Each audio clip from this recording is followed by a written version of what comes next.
45 minutes earlier on Reckless Attack. And those are how all the pieces move in chess.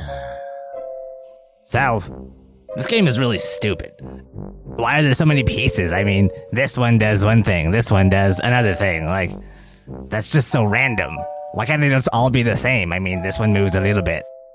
And while we're on the topic too, why is it only the horse that can jump? I mean, shouldn't they all be able to jump? It doesn't make any sense. That would be unrealistic. And you know what? While I'm on the topic, black and white, seriously? Who's afraid of white? They should be much more intimidating colors like black and red. Wouldn't that be good? You want to change the colors of the board to black and red? No, the figures. No one looks at white and says, oh no. They look at red. Red is a strong color. You want all the pieces to be the same? Yes. And you want them all to jump? Of course. I believe you are describing a game that already exists. Wait, what? You're describing checkers. You're saying there's a game that's named after me? Not exactly, but I suppose from a certain point of view. That's incredible. We should play checkers. Self begins packing up the board.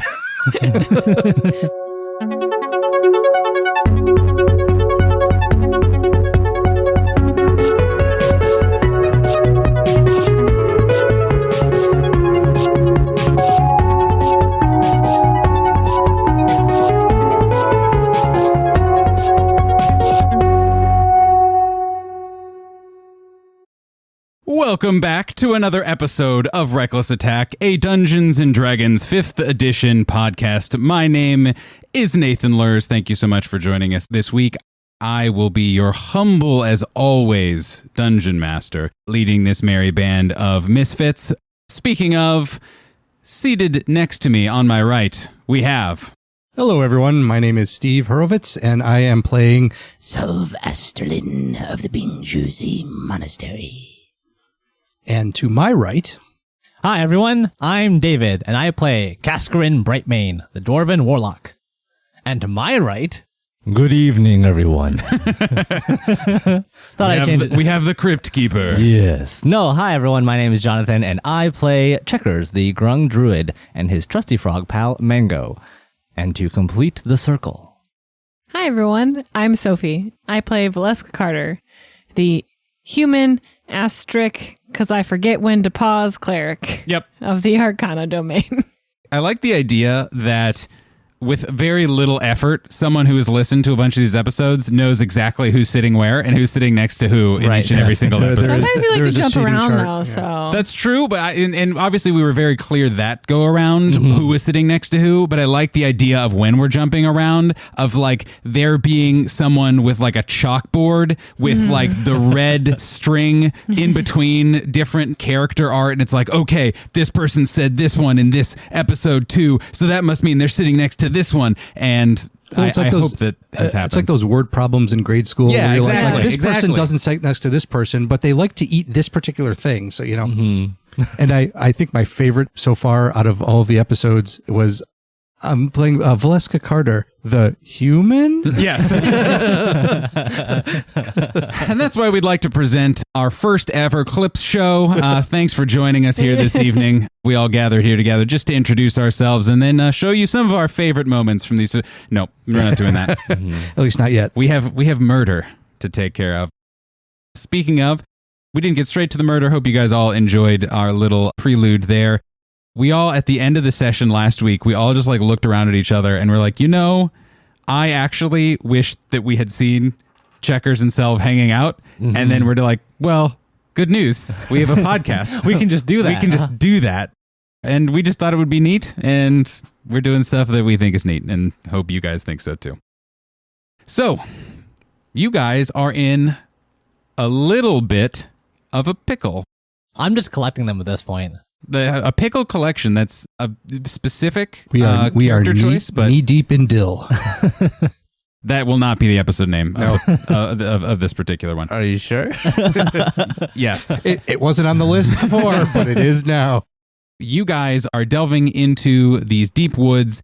You have joined with the Verdant Wave, a fellow adventuring guild, as well as, I think, 13 other random guards from your caravan, or even just kind of regular folk who decided they would join you and try to end the Grung threat. You guys made it almost all the way back to the clearing that these Grung had inhabited, and stuff happened. There were French accents thrown around. There's a frog riding an owlbear. There's a panicked Kascorin. There's a Selv who is an indeterminate amount of space away from everyone else. And now there is a semi-large patrol of Grung who were coming towards your group of collected adventurers and guards. Did I miss anything? Actually, Val is frantically waving her hands, trying to convince the Verdant Wave that Checkers is not, in fact, the High Overlord. Right. Yeah, you guys didn't really have time. You kind of were going in hoping like, okay, we'll show them what's going on. We'll show them all the, oh, there's this pile of fruit. There's this big creature. There's the High Overlord Grung. There's all this kind of stuff. And We are definitely going to prove how good we are at our job. Exactly. Kascorin will be able to assert himself, really step into that leadership role that he was hoping for. No. It turns out, no. Can episode 7 be a different timeline? Like, just go see that one instead? Yeah. Diddle-diddle-diddle-diddle-diddle-diddle-diddle. That's what would have happened. And just as a reminder to you all, and a pause for you all in case you need to do anything about it, and also to let our listeners know, I'm going to give you guys all a short rest, because you guys were on watch a little bit, but you're pretty hunkered down. Yes, you were walking back and forth from the caravan, but there was enough time where you were not doing anything terrifically strenuous that I'm fine with you guys getting stuff back. And also, you guys don't get all that much stuff back in this current party anyway, so I feel like, oh wow, I can get really good, generous GM points with actually changing very little. So Right. Just no benefit. Yeah, great job, me. Kascorin, since you were standing next to Janis Varga when you cast your spell, I think he would know what happened. He would have heard you say some sort of arcanely powerful phrase and a large snap. And he is a canny and experienced enough commander to probably put that together. I think he would know pretty clearly what had happened. I was not trying to hide that at all. So, Janis Varga, again, elf, kind of a classic knight-looking person, covered in armor, sword at his side, handsome, long hair, air of authority. He spins and looks at Kascorin dead in the eyes and has the most glowering look that you have ever seen. I don't know. I think Kascorin, and correct me if I'm wrong, how good of a soldier was Kascorin? How good of a town guard was he? Kascorin was an excellent soldier in his later years, but Janis is making him feel like his first day on the yard, like the first time he ever held a sword. You know this stare. It has been directed to you before, not in a long time, and dare I say, not to this level of disdain and of dismissal, I suppose, and of anger. And he looks and he grabs you by your collar or your breastplate or whatever, and he says, "What did you do?" I don't know. I just moved. I don't know.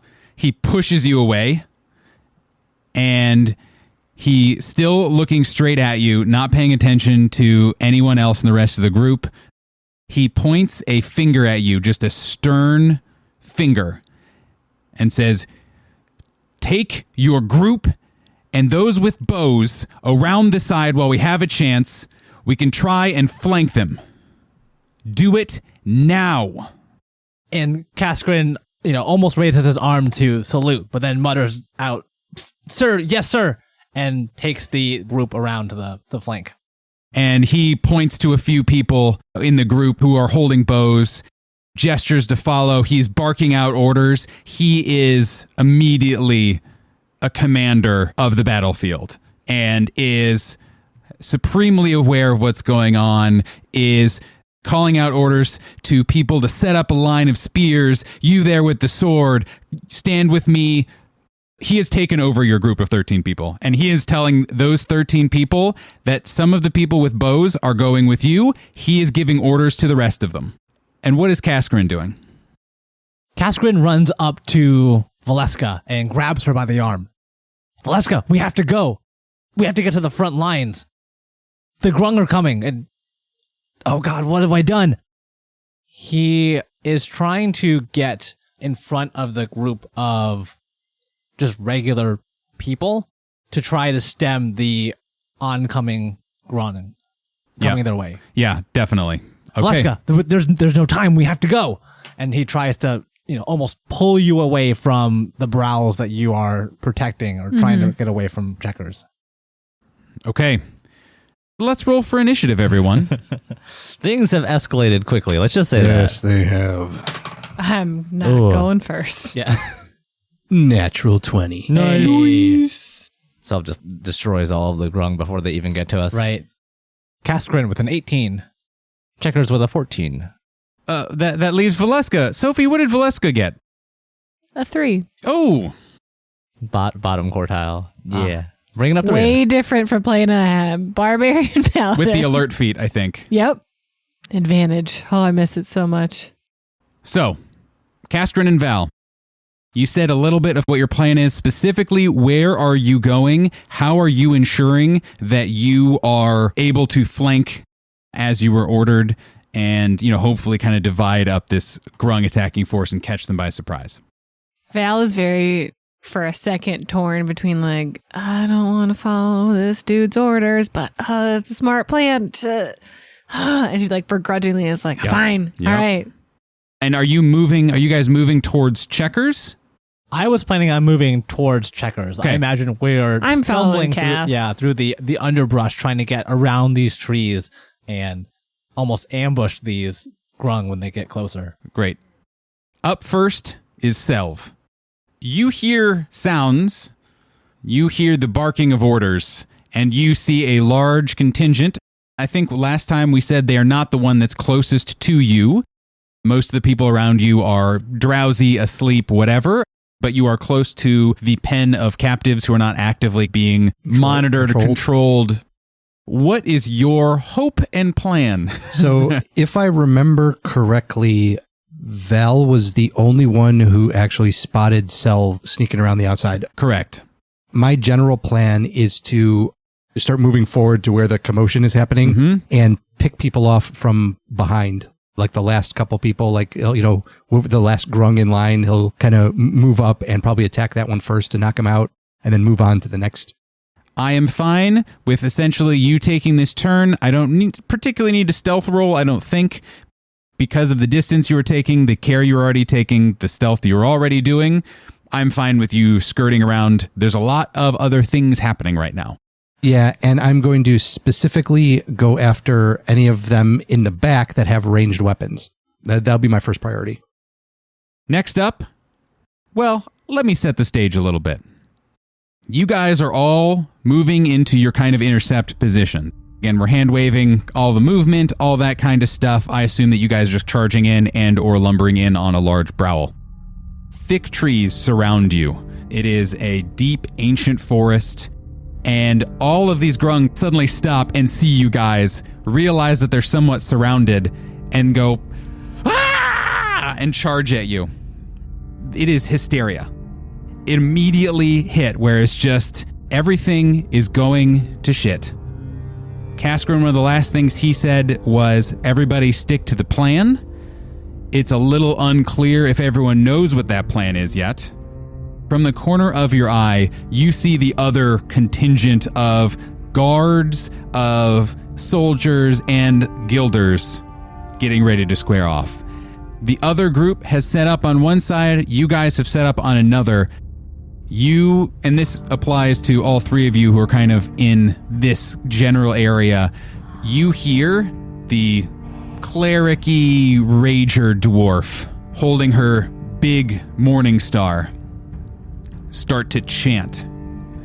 And it is at the exact same level of excitement, of energy throughout the whole time this battle is going on. And what she is saying is... Hold on. I have it written down. I totally just heard in my head, ooga chaka, ooga. It's not that. Ugato, Hold on, let me find it. Ooga, ooga, oogato. So over and over, you hear this dwarf. Again, same register the whole time. The morning star fills us with the rage to kill our foes. The morning star fills us with the rage to kill our foes. It starts to bounce a little bit with this rhythm of its words over and over. And even from this distance, it doesn't mechanically affect you, but you can feel something. Like something is kind of boiling up inside of you, and you are also feeling this strange battle rhythm kind of flow through you. You also see the elf commander has taken a few of the other guards and put up a little bit of a line of people with shields, swords, that kind of thing. Kascorin, you actually recognize one of them, and you would have previously. Okay. One of them is the guard that you chastised Oh, yeah. in the first episode, who you specifically were like, we need you to do better. And here he is. And here he is. And he is on the front lines with Janis. If he gets killed in this combat, Val will never forgive you. Val doesn't know he Yeah, Val, chastised nobody else has him. Okay, ever that's fair. seen him, but Kascorin would never forgive himself if he died. Okay. Shadows doesn't care. Yeah. I know that Val has 9 treasures of her healer's kit left, so she can stabilize 9 people, hopefully. Yep. Finally, the turtle war wizard. He's walked over very calmly around everyone, and he holds up his book and extends his kind of clawed and gnarled giant hands and just points at a couple of them, and you see... Please cast haste. Please cast haste. Please cast haste. Because that would be funny. I'm not going to He tell now you has anything. 30-foot regular movement. And he points this finger out, and from it, 3 rays explode from his hand.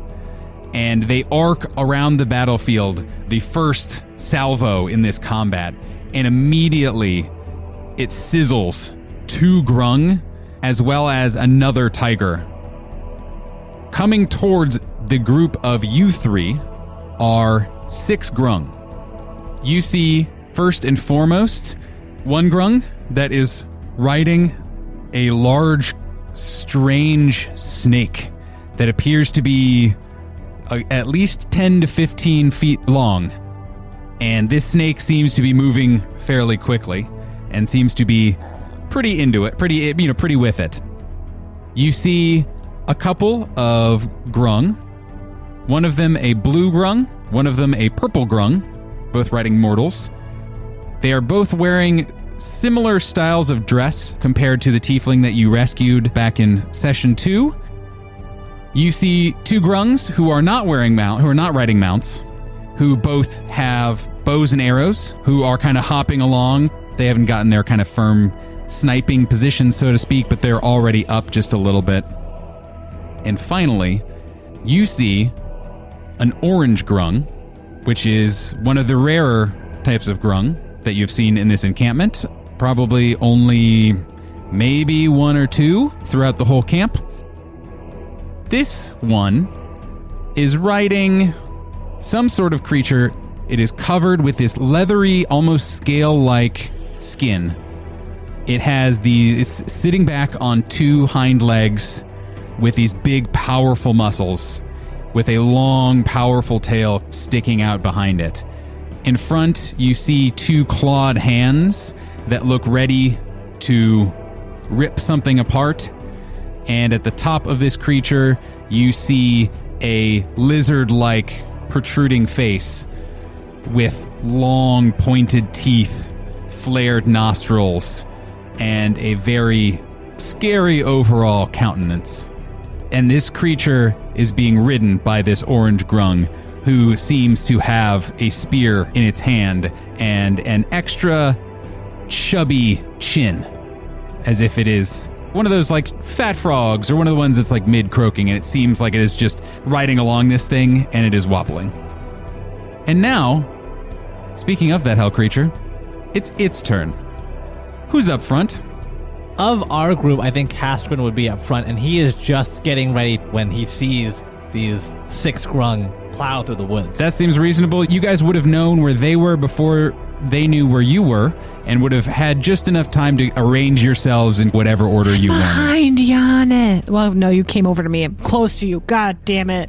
So, Kascorin, as this creature is barreling down on you, and right towards the last few feet, it veers a little bit to the side, and this thing takes a spear and leans out and almost jousts at you from reach and makes an attack against you. Kascorin tries to dive out of the way.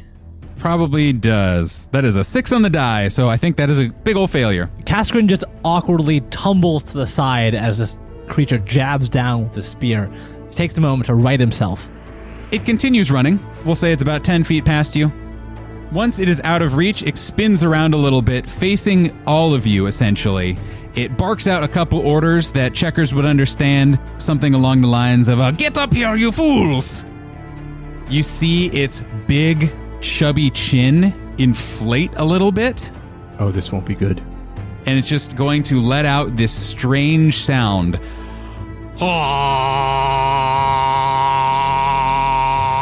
I'm sure that recorded really great. So it just lets out this huge sound, and it's one of those sounds that it's not super loud, but it hits everyone's eardrums just wrong. And I would like everyone to please make a wisdom saving throw. I have advantage. Yes, wisdom saving throw for all three of you plus the Browel. Question for clarification. I was assuming the brow was actually closer to over here. Oh, okay, cool. Yeah. So just the two of you then. Yeah, it might That's be fine. Kascorin and Valeska. Checkers is still over there, like 30 feet behind some trees. Kascorin has a 12. I have a 15. You both pass. Nothing happens. I'm impressed. But it is still going. Polite golf clap. And that is the end of its turn. It is about 10 to 15 feet away from the both of you, really having hoped that it was gonna be able to hit you both with that. It's still making the sound, and its head is still kind of thrown back, and it uses its weird frog eyes and kind of like turns them around in a weird alien way and looks at both of you and realizes, dang. That's its turn. Now it is the rider's turn. So they are both on mortals. We had good initiatives too, like Yeah, I rolled You had like good I rolled like nuts. They are. I'm just going to kind of cinematically say they're both going to kind of walk up to. Actually, they're both going to come up to Val, I think. No. Yep. First one, the purple one, is going to go first. It is going to lean over its mortal and is going to put its wet, slimy Grung hand right onto your face and is going to make a unarmed attack against you. That is a 3 on the die, so that is a miss. The other one is going to do the same thing, I think. Ooh, 18 on the die. That'll definitely hit. Yep. Could you please make me a Constitution saving throw, please? 9. You are blinded until the end of your next turn. This is gonna get real bad real fast, guys. Was that the first time you guys have been hit by one of these? Yeah. So, that reminds me, something I would like to do. These are not your run-of-the-mill grungs. you don't say. Yep, it may not surprise you to learn. In fact, it is not even your player's handbook grung with the poison variant. These are a really awesome grung variant that I found on Reddit. I believe the user is Jetlag413. I found it's a very old thread now, but it's been stuck in my brain ever since I read it. And each of the different grung have fun, different conditions that it is able to do. Obviously, giving up damage, giving up a lot of other things, and increasing their difficulty, which I have balanced for, but I thought that was a little cooler than just like, well, you're poisoned. I love that there are not only nearly 20 creatures on the field, but there's also different colors of grung, and each of the grung have a different special ability. It's a little complicated for Nathan, but we do the best we can. So, that is their turns. How does Val react to, once again, getting slapped across the face and then temporarily blinded? I imagine like the first grung goes to like slap her in the face and she like kind of dodges out of the way, but directly into the hand of another grung. And it's just like Cass just hears Val uncharacteristically louder than Val like meant to say, but was just like, oh shit. And like that's probably all Cass hears, but it's not a good thing to hear in battle. No, yeah, and again, you'd be able to at least see that Val is like, You could probably see her. She's like trying to like blink like a lot and just being like, ugh, huh, and like looking up and all around, squinting one eye, the other eye. So I imagine this lizard has just whirled around after trying to poke Kascorin, and Kascorin just hears in his mind from Valeska, oh shit, and then like quickly turns around, does a double take. Oh, that's right. I think we still have mind link too. So but then just has to like veer, like, you know, right back to the lizard. Mm-hmm. next, Cass, it is up to you. Again, don't forget, you have your own archers with you. I'm actually going to say, Kascorin, you get to choose what they target on your turn, assuming that you are doing a decent job of trying to keep between them and keep the archers back, which it sounds like you are. Essentially, I will ask you to point to whoever you are telling the archers to attack. Roll 2d6. That is the amount of damage that they are doing. I figure, statistically speaking, 5 or 6 archers shooting at one thing, that seems fine. Kascorin is going to first. As the lizard rears around and almost skids to face back towards him and ready himself for another. Yeah. He raises his hand and says, archers, on the lizard, fire! And he points forward, and then you see 6 people sort of poke around from behind trees, you know, kind of a different height. Some of them are squatting, some of them are standing. Yeah, cool. They each loose a crossbow bolt towards this lizard, dealing 9 points of damage. Ow. Kascorin moves up 15 feet to the lizard, and he casts Heavy Blow on his hammer, charging it with potential energy. In that same movement, he also casts Booming Blade. So Heavy Blow is the bonus action, and Booming Blade is the action with a melee attack. So he's able to cast both of these spells in the same turn, but he is just charging his hammer with magical energy for just trying to slam it down on this lizard as hard as he can. 17 to hit. Ooh, boy, howdy does it. 9 points of damage. And you can see just sort of this faint vibration on the lizard as well, as he is under the effects of Booming Blade. Okay. Can you please have the mount make a Constitution saving throw? It's a fail. This dice is going to jail. All of a sudden, the lizard feels the impact of the hammer and recoils, staggering a little bit. It is stunned until the beginning of its next turn. Okay, good to know. Anything else? No, but just to note, that is only until the beginning, so it still has the rest of its turn to do anything it wants. Okay, sounds good.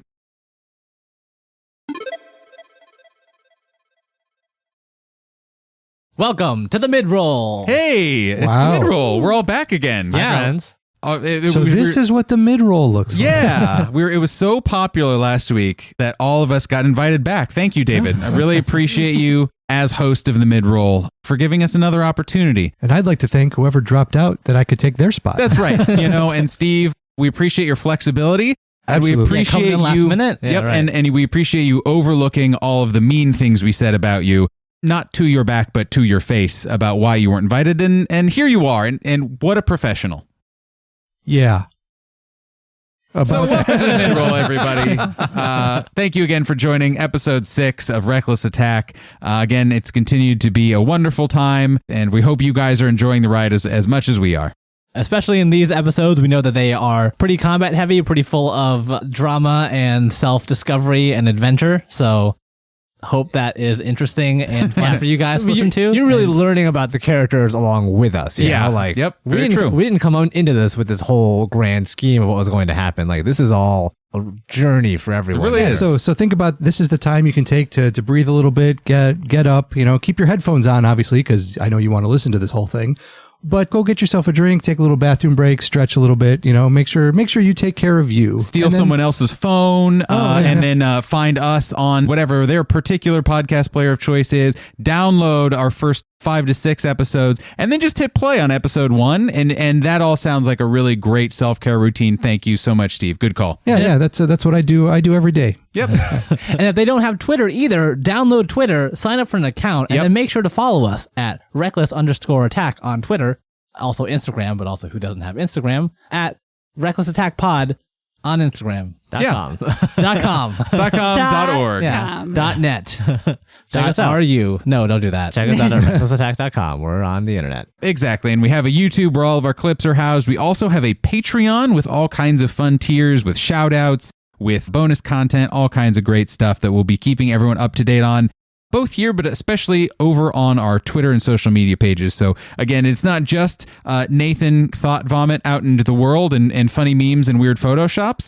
There is all kinds of fun actual show news. So definitely be sure to follow us over there. At least 10% is actual show news. Some of it you will. There's a little bit of waiting that you have to do. WADING. You have to dig around a little bit. You have to dig, but I do post a lot, and I'll repost it, all the important stuff, as many times as I need to make sure that you, dear listener, hear this important message. If you follow us on Twitter, you will be the first to know of anything new happens. I think Before that's we true. even do. Yeah. That could be true. I go rogue sometimes. But hey, thanks for listening to the mid-roll, everybody. Yeah. Come check us out at some point. Da, da, da, da, da, da. Hey!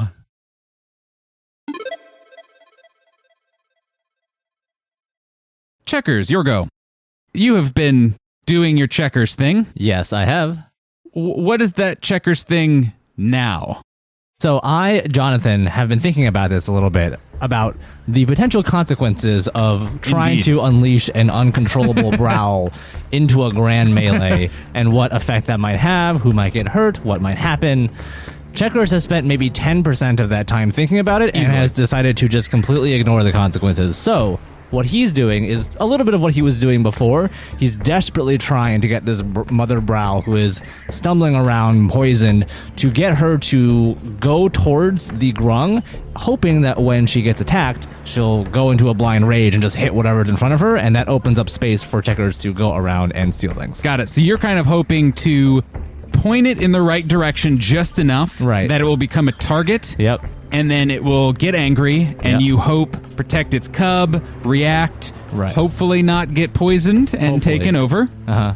and go from there. Hopefully not also hurt any allies, but really, that's on the allies to worry about. They should know better. They should know.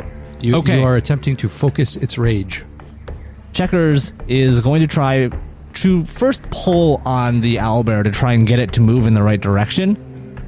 Failing that, he's going to just go into that direction, hurl a stone at its face, and then leap into the trees and hope that works. Ooh, okay. I'm going to give you a straight roll, DC 19, All right. to do exactly what you want it to do. And there's always a backup plan of hit it in the face. Exactly. So, let's get the roll. Oh, 23. All right. Wow. Describe to me exactly what you do to start to get it pointed in the right direction and moving towards whatever is coming at you. This brow is focusing too much on the cub right now for it to do what I want it to do. So Checkers might actually try to cover its eyes and just start maybe shifting his weight over to try and get the owlbear pointed in a different direction. And then once it's lightly pointed in that direction, he's going to start like kicking it in the neck to try and get it to go somewhere. Oh my God. Checkers is going to get mauled. Oh, yeah. He's absolutely going to get Yeah, mauled. and he's trying to dodge any sort of claws that are coming his way. He's sitting right on top of it right now, so hopefully in a position that the brow can't easily get to. You're like right in the small of its back, Right, where yeah, it can't reach right. because it's too muscular. I just had this image of like absolute best case scenario is you see the owlbear go for like trying to claw Checkers, and then the camera pans away to the grung leader, Mm-hmm. and you just see Checkers flying through the air at the grung leader, having been flung by the owl.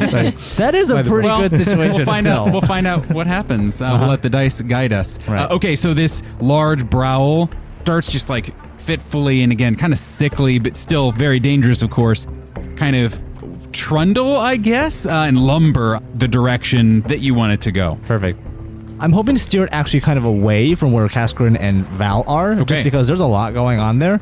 So even if this thing doesn't directly have an impact on the current situation, I'm hoping to send it careening into the rest of the Grung camp potentially to cause a distraction there and maybe slow them down a little bit. What are you aiming to do? Like, those are two very opposite directions. Yes.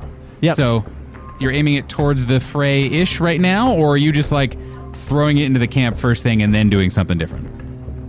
Checkers in this case The smart part is trying to keep a hold on just the checkers doing dumb shit kind of part. Yep. So he is going to actually send it into the camp away from where we are right now. So not into this current battle.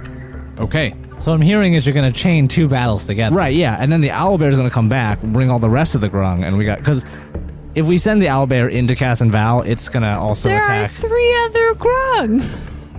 The only thing I heard is a possible name of an episode. On the Browl. Yeah.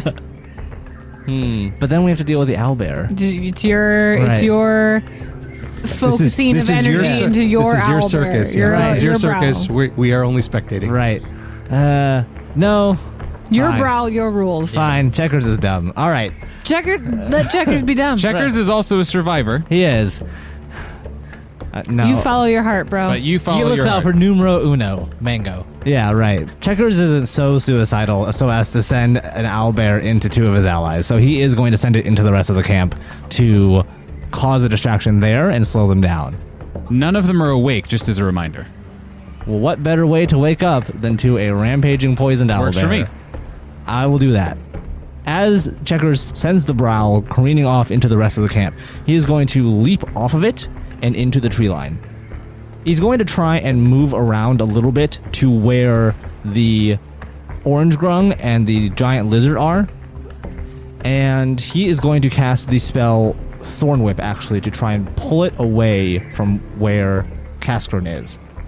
You're trying to pull the grung off of its mount? I'm actually thinking of trying to pull the lizard away, because if you cast Booming Blade and it's away from you, it's going to have to run to get to you, which will trigger your Booming Blade. That is true. So he's actually going to try and pull it away from where Cass and Valar to force it to move. Okay. Is there any sort of size restrictions? Large or smaller. Okay, it is a large. Okay. So you're all good? Cool. So he's going to, just sort of circle around and try and pull this thing away. He's going to attempt to hit it with a melee spell attack. And again, this looks like him sort of pointing his crossbow at this thing, but unleashing this jagged fishing hook towards it. And as it tries Cool. to pierce its skin, 20 to hit. Absolutely.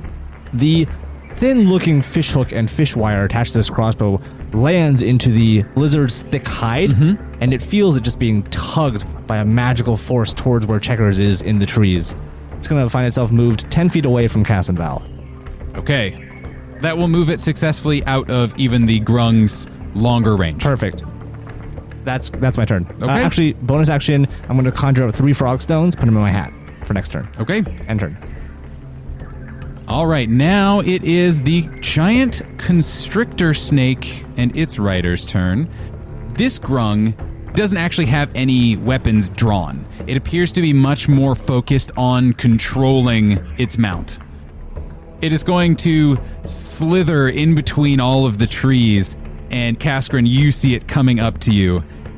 The snake is going to rear up, and it is this huge, thick python.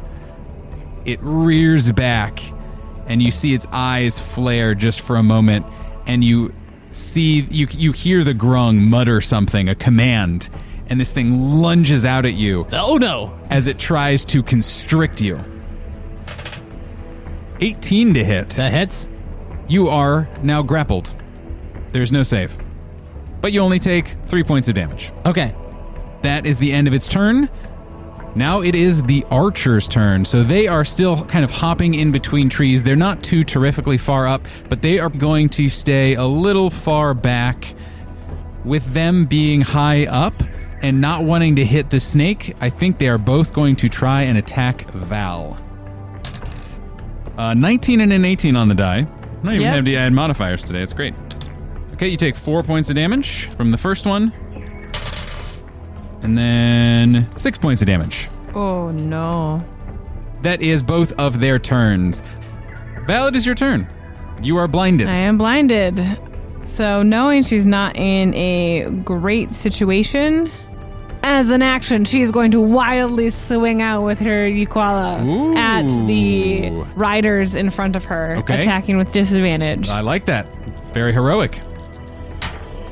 Oh, 15 at disadvantage. So that's a 17 to hit. Absolutely. Nice. And so it's like a spear, it's a like short spear. short spear, right? Yeah, cool. Like D&D Beyond is very specific. It's like a 3-foot spear with an 18-inch blade. It's Very metal. I'm into it. Cool. So you are just like flailing around, but you're just trying to listen. You're trying to remember where everything was. It's very Sherlock Holmes, Robert Downey Jr. of you. And then you stab out and you hear, ah! Only doing 2 points of damage. Cool. What one would you like to have hit? The one who blinded you? Yeah, she'd probably go for the one who blinded her because there was a touch attack, so she's probably got a pretty good idea. That's true. And then as a bonus action, Val will take a healing potion. Oh, sweet. 9 points of healing. Ooh, that was a juicy potion. Did you mean for that to be a healing potion, or did you want that to be an anti-diuretic that Etris gave you? That's a good question. I did want it to be the clarify. healing potion. Okay. Just I realized Val did not have time to combine both of them and like shake it up. Perfect. That makes sense. I appreciate your honesty and your trueness to character. Remind me to tell you about combining potions in first edition. Val is engaged with both riders, correct? Correct. Knowing that Frog has the Grung has something that... Frog is not narrowed down in this combat, unfortunately. Neither does Grung. Do I move? Well, the blindness ends at the end of your turn. Yes. Right? So I'd be blindly moving. Yes. And opportunity attacks and such. Which would be at No, advantage. I'm going to stay. I'm going to stay here. Yep. I'm good. Okay. I don't want to take it more. But at the end of your turn, you blink that one last final time and you realize you can now see your surroundings once more, including these two Grung who are riding mortals who are, again, clearly out of it, slack-jawed, bearing down on you. Yeah, and Val kind of just flavor-wise orientates herself correctly now after being blind. Right. It was a blind stab, and now she's like, oh, okay, back into form. Yeah, and hides behind her shield and has her spear, Euquala, ready to go. On the other side of the battlefield, you see that Janis and the couple of guards that he was with have now emerged and are in the fray. You can see Janis just smoothly churning through Grung. All the guardsmen seem to be still holding up. They're staying in formation. They're protecting each other, all that kind of stuff. You can see that the Turtle spellcaster has continued to mow down individuals. Actually, it seems as though now the dwarf is moving supernaturally fast through the battlefield, still repeating its same battle rhythm over and over and over again as they are again churning through these Grung on the other side. Now, Self, I am going to allow you to enter wherever you would like, and then I will have you roll a stealth check. If you succeed on that stealth check, I will give you advantage on whatever attack that you would like. All right. Well, sticking with my plan originally was to go after any ranged people that were hanging out behind. Correct. In the back row there. So that would be these archers in the trees. The Grung. And we'll say they're about 10 feet or so up. Ooh, perfect. In that case, I will move until I am underneath that tree, and I will attempt to be stealthy about it. So rolling the stealth roll, 18. So you are able to use the cover of battle, the cover of these thick trees, I guess an owl bear charging around, to sneak up and immediately start. I can always count on checkers for a distraction. That's right, exactly. Go ahead, resolve your attack with advantage. Checkers, I see your plan all along. Yeah, haha, it worked. So Galaxy brain checking, since they are about 10 feet up, And I'm going to say both of these are green Grung. are they both close enough that I would be able to hit both of them with my cone breath weapon? Yes, absolutely. Okay. And I'll say they're even in the same tree. I'm fine with that. Unfortunately, this doesn't take full advantage of me having advantage, but I am going to basically just get underneath them so they're slightly above me. Ooh, this is the first one of the campaign other than a flavor one. Yeah, This is the first. and then I am going to inhale and just and blast a cone of cold What does it look at like? both of them. Self kind of inhales, and as he inhales, then just before he breathes out, there's the little tendrils of what might be smoke, but in this case is actually cold, kind of rising up. And then he just lets loose with a blast of frigid air at both these guys. So it is a DC 11 Constitution saving throw. DC 11? DC 11. 2 failures. Ooh. Nice. So that is going to be 7 points of damage. I rolled a 6 and a 1, thus maintaining the balance of the odds. And then I will, if there is a nearby tree, I will use whatever is remaining of my movement to kind of duck behind the tree and get a little bit of cover. I'm not hiding, but at least have some kind of cover from their arrows. I have no problem with that, especially with your high stealth roll and your crazy movement speed. That all sounds great to me. Anything else you'd like to do? Anything else that you would like to do that you can also do by the rules of 5th edition? Yes. Okay. Good clarification. Selv is just going to be... I hope everyone's okay. I'm sure everyone else does too. Speaking of, it is now the Grung leader's turn. He, not understanding what is going on, spurs his mount once more for another charge, therefore activating your booming blade. As the lizard moves, he feels suddenly nauseous, and the sonic energy from Booming Blade reverberating against his ears gives him vertigo. He stumbles a little bit, taking 1 single point of damage. No! I can't believe you've done this. I thought that was a 7 for a second. I got really excited, but no, the 7 and the 1 look oddly similar. No, and it's just a 1, huh? Just the smallest I pinch. spent my whole turn to enable that, and you rolled a 1. No. That is 1 less point we have to do later. That's true. What was it? Vine Whip? Thorn Whip, yeah. Thorn Whip? Is it he like grappled there, or is No, he can move. I also forgot. Thorn Whip does 1 point of damage when it hits, too, in case that matters. Oh, great. That was against the lizard, too. Yeah. I just forgot to mention. And then I rolled the 1. So Great. 1s all around. Actually, seeing that the other 2 of you guys are well wrapped up, in some cases literally, it is going to turn its mount towards its lesser Grung cousin and spur on its mount and just say, "Oh, who are you? I will get you!" and charges at Checkers. It is going to look at you, and it is once again going to inflate, but you hear, instead of a churr, a gurgle. a gurgle. And it spits this globule of poison straight at you. First, it's going to roll to attack. It's a 2 on the die. God damn it. Freaking God. The trees are my friend today. I can't. Why? Let me do the cool things, dice. This is even my maroon DMing Yeah, dice. I was just gonna say it's the DM die. The magic is gone. Damn it. That's all right. It always comes around. But it is still going to charge you. It's going to do both. It can do both. Get it. That is a 19 to hit. Hits. 7 points of damage. Ow. As it charges into you and then just hops a little bit out of its saddle as it whizzes by and just gets just high enough to stab you and then crashes down and then kind of keeps running we'll say another 10 feet past you. Now it is the 2 riders' turn who are on Val. They weren't able to capitalize on you being blinded, which they're pretty unhappy about. The purple one is going to do an attack against you. Just a regular attack with its spear. 13 to hit. Miss. And then the other one is again going to reach out and try to blind you again. 17 to hit. Frickin'. Roll me a Constitution saving throw. What? It's a tweener.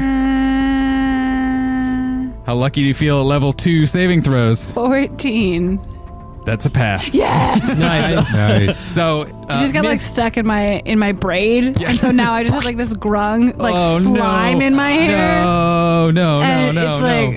It's like a mix of like gummy mucus. I'm just remembering there's something about Mary. Yes. Yeah. That's what Val. Oh, add a little gross. extra insult. I also imagine Val's got this like 2 minds of the whole thing. She's like, "That's so disgusting. I need a sample." Absolutely. Well, plenty of samples when they're dead. That is both of their turns. Kascorin, your go, sir. Kascorin is basically flailing around. His arms are free, but the rest of his body is just constricted by this giant snake. With one hand, he directs the archers hiding in the trees to shoot at the blue Grung, the same one that Valeska damaged earlier, trying to get at least something away from her. And they deal 7 points of damage as 2 arrows sort of, pierce the Grung's skin. On his turn, he is going to take his action and basically spin his maul around so he can kind of just like jam it against the Grung that is riding the snake to try to daze him a little bit. He's going to hit him. 19 on the die to hit for 10 points of damage. And he has not taken any damage yet, right? Correct. Okay. He's just like, let go of me. And he's just trying to, wriggle out of here, but obviously cannot. Well, luckily, dwarves already are compact, so we can't really like squeeze too much more. That is it for my turn. Checkers. All right. You are off the owlbear. You are facing down your fellow Grung. Right. Which is confusing, maybe? Or it's something. It's something. Checkers isn't thinking too hard about it right now, but he is currently in the trees staring at this orange Grung riding the lizard who is charging a little bit away from him and just thinking, I wonder if I can do that. But what he's going to do, he looks back at Cass and Val and sees that they're doing okay for the most part. So he is going to hop up a little bit into the trees some more to try and get out of the range of this orange Grung's weapon. And he's going to pop one of the frog stones into his crossbow and aim it directly down at the orange Grung riding the lizard. Okay. He's going to, and when it's loaded in the crossbow, it goes quite a bit faster, but has much shorter range. He's going to try and launch it directly at the orange Grung. Cool. 12 to hit. That is a miss. Ugh, all right. Trees are not helping me out today. Okay. Snake. The rider is trying to kind of wiggle out of the way of you, Cass, but you guys are so intertwined that it would have to get off of the snake, which is not exactly what it wants to do. So the Grung is going to hang in there, and then the snake is going to constrict you. And it is going to automatically do a little bit of damage. Sounds good. A d10 of damage, in fact.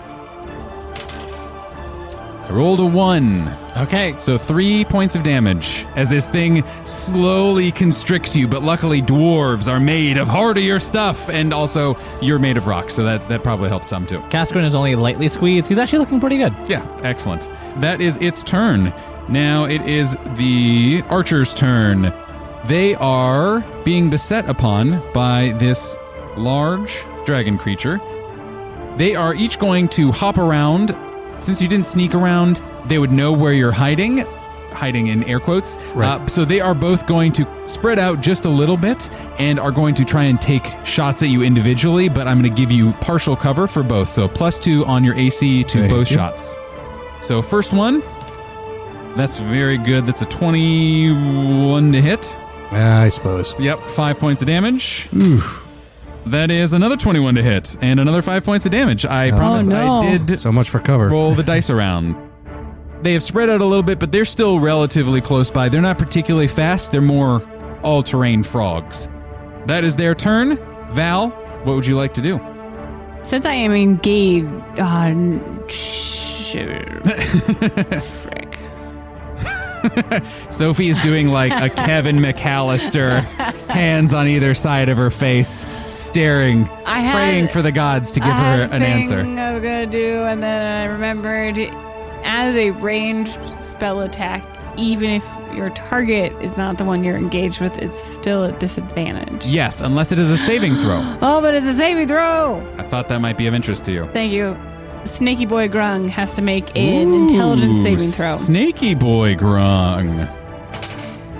Well, they're not particularly intelligent. They're mildly intelligent. They rolled a 10 on the die. I'm going to assume that's probably under your DC of what, 13? Yes, 13 is my DC. They fail. So they will take 4 points of damage. What does it look like Yes. when you kill this thing? Val is casting Mind Sliver. Ooh. I guess I should have asked what you were doing, but we got it. It's fine. We understand. She's specifically casting that one because she has her shield out and her Niquala in hand, and it's just a verbal component. So she quick glances over to see how Cass is doing, sees he's done a good bit of damage, and quickly just mutters, "May you find the knowledge you seek." And with the seek, it just shoots out this I like like that ray very much. of energy right towards the back of its This head. knowledge seeks you. Yeah. And then it'll just like go limp. Oh, yeah, and then just it kind of slowly just like falls down to the ground with a thud. Cass, you may or may not have seen what's happened. You were a little busy, but then you can feel the snake slide off of you slowly and release as you can tell that even though it was pretty alert and actually doing the fighting, it is reacting in much the same way. It's not all the way down, but it is now woozy and no longer in combat. So as you kind of turn to face the rest of the battlefield, being like, okay, one down, you see in the distance. Yes. Oh, sorry. I would Did you like have to run something else away. you'd like to do? I would like to get out of the touchy range of the Grung. Would it be still an attack of opportunity? I would Two like to attack invoke opportunities. 2 attacks of opportunity. Ooh. All right. They're both going to use spears against you, I Okay. think. They're not going to try and slap you. I see 2 11s on your die. Yes, I had 2 11s. 16? Yep, that hits. Both hit. Okay. I was hoping 1 would miss. Oh, that's bad. 5 and a 4. Okay. 13 points of damage. I'm still up, guys. It's totally fine. Okay. And you move your full movement speed. Yeah, Get out the heck out of the way. Yeah. Kascorin, again, all of this is happening all at the same time. You feel this release. You see Val looking at you and then turning to run, but getting stabbed a couple of times in the back as she does, but still manages to get out of there. You see, again, the archers that you've been commanding are still holding tight. They are definitely starting to feel the chaos of battle a little bit, but they are still there. Okay. And then you see, again, across the battlefield from you, you see the verdant wave and you see the group of guardsmen. And you see Janis, who is there again, still just like almost dancing with his sword, cleaving through foes and wading through the battlefield with martial prowess. You, being a trained soldier, being able to read a battlefield, see this moment where Janis is between 2 conflicts, where a group of Grung have advanced on these guardsmen, and a group of Grung have started to surround the dwarf rager, who is still chanting her battle hymn. He looks, you can see him see the battlefield in a way that you've done before, that you've seen great soldiers and warriors and just experienced people do before. And you see him move with immediacy towards the dwarf rager. And you see the guard who you spoke to on watch, who answered the call that you gave, be run through by a Grung spear. And that's where we'll end our episode this week, everyone. Hooray! Thank you so much for listening, everyone. We'll see you next week. We love you all so much. Bye. No.